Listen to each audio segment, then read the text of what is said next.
Students and welcome to the official YouTube platform of Nimbus Defense Academy.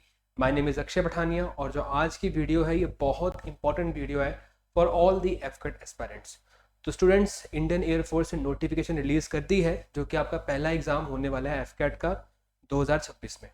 तो students, इसमें कुछ changes हैं और मैं आपको पहले ही बताना चाहूँगा, डरने की बात नहीं है। अक्सर जब भी कोई चेंजेस होते हैं तो घबराहट से होती है। जितने भी चेंजेस इस बार हैं ये सारे के सारे पॉजिटिव चेंजेस हैं, ठीक है। तो स्टूडेंट्स, सबसे पहले हम शुरुआत करते हैं पेपर होगा कब। तो अक्सर आपका जो पेपर है वो आपका नवंबर में आपके जो फॉर्म्स वगैरह वो भरे जाते थे, शुरू होते थे और पेपर होता था आपका फेब में, ठीक है। तो पेपर तो अभी भी नवंबर से भरना शुरू हो चुके हैं, ठीक है। तो पेपर कब तक भर सकते हैं आप? 17 नवंबर से, यानी कि अभी फॉर्म ओपन अप नहीं हुए हैं। 17 नवंबर से आप पेपर भर सकते हैं 14 दिसंबर तक, ठीक है। और आपका पेपर की एक ही डेट इस बार रिलीज की गई है, 31 जनवरी 2026, जो कि आ रहा है एक सैटरडे को, ठीक है।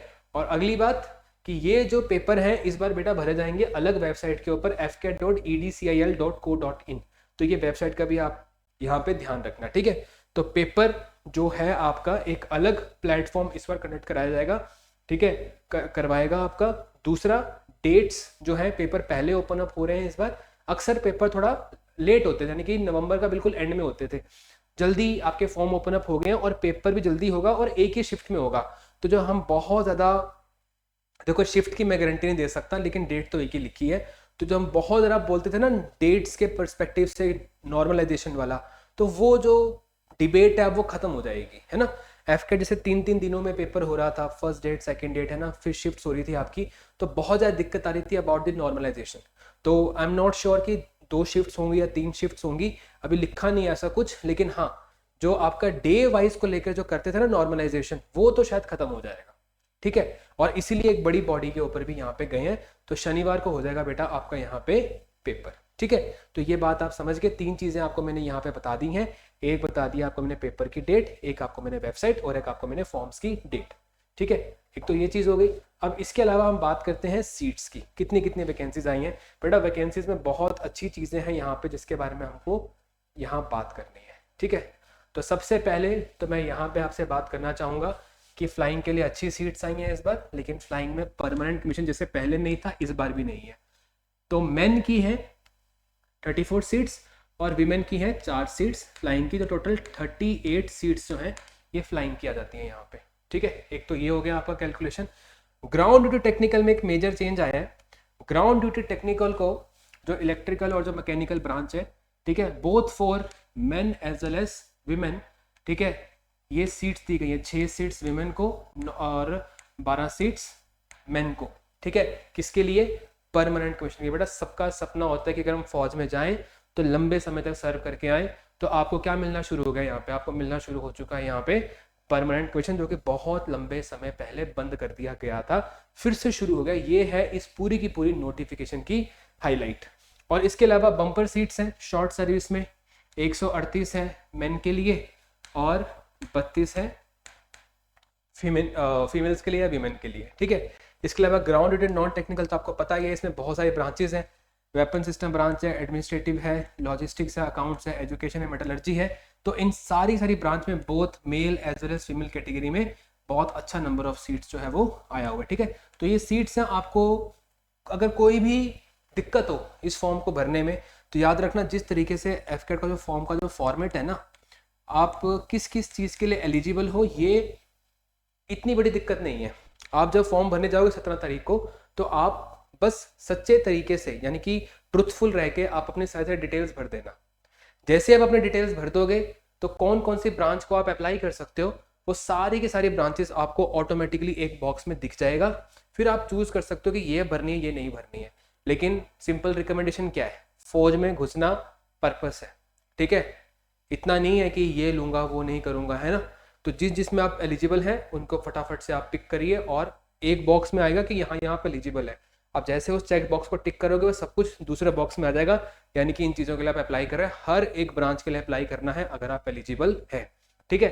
तो जो नॉर्मल तरीके से अगर मैं इनके बारे में बताऊं, इन सीट्स के बारे में बताऊं आपको, तो आपको एक बात याद रखनी है कि आपका जो ग्रेजुएशन है, ठीक है, आपकी जो ग्रेजुएशन है बेटा, उसमें आपको चाहिए मिनिमम 60% मार्क्स। ये सबके लिए कॉमन है, आप किसी भी ब्रांच के लिए यहाँ पे अप्लाई कर रहे हैं, in graduation you need minimum 60% marks. ये बात आपने यहाँ पे याद रखनी है।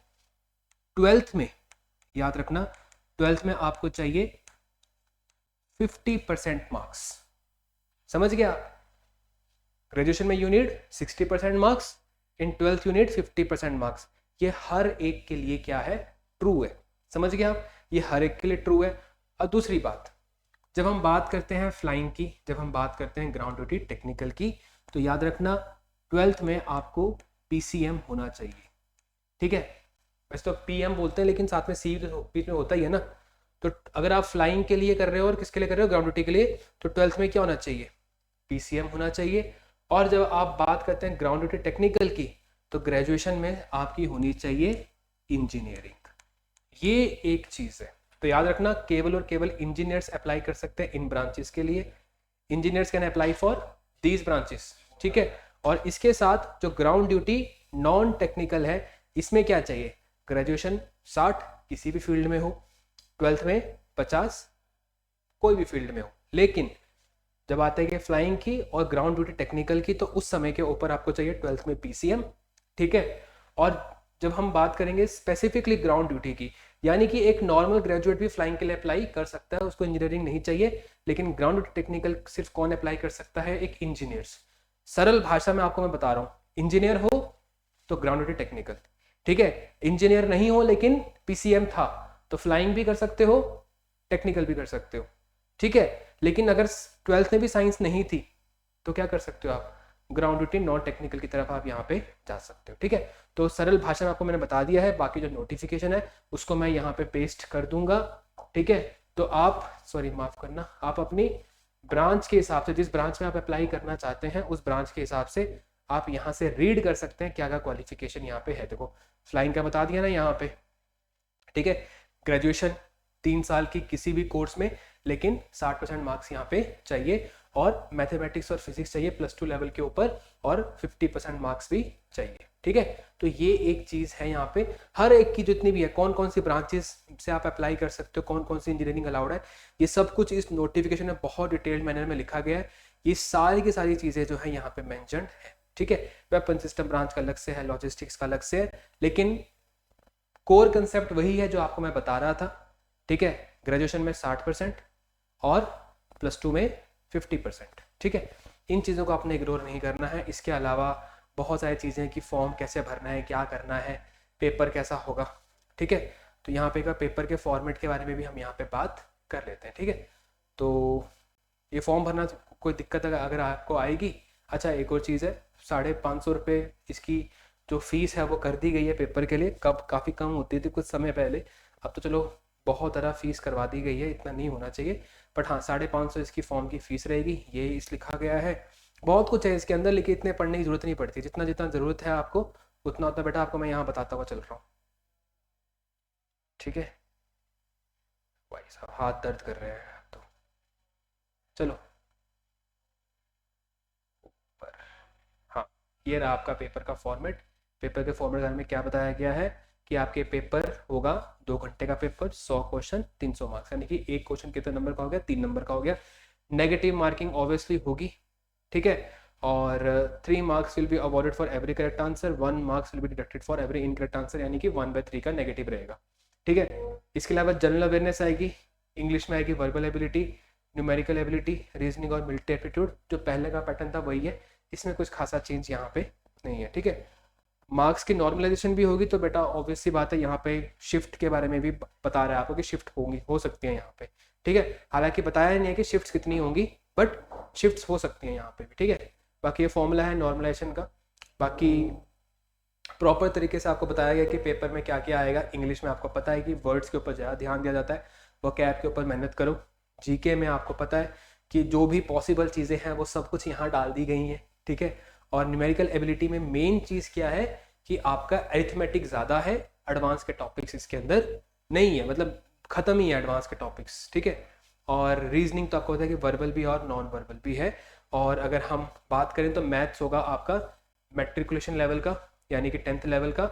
और जो भी आपके बाकी सब्जेक्ट होंगे, चाहे आपका अवेयरनेस होगा, चाहे आपका इंग्लिश होगा, ठीक है, ये सारा का सारा आपका ग्रेजुएशन के लेवल का जो बच्चा है उसको आना चाहिए, ठीक है। इसके अलावा इस नोटिफिकेशन में बाकी लिखा होता है सैलरी अलाउंसेस वगैरह, लेकिन आई डोंट थिंक कि वो हमें यहाँ पे डिस्कस करने की ज़रूरत है। अभी आपको मेनली जो चीज़ें जाननी थी वो आपको मैंने इस वीडियो में बता दी हैं। होपफुली जो आपके मन में मेजर डाउट्स होंगे वो क्लियर हो गए हैं। कुछ और अगर आप जानना चाहते हैं तो बिल्कुल बेझिझक कमेंट्स में आप पूछिए, हम ज़रूर आपको इसका जवाब देंगे, ठीक है। तो thank you so much students, जय हिंद।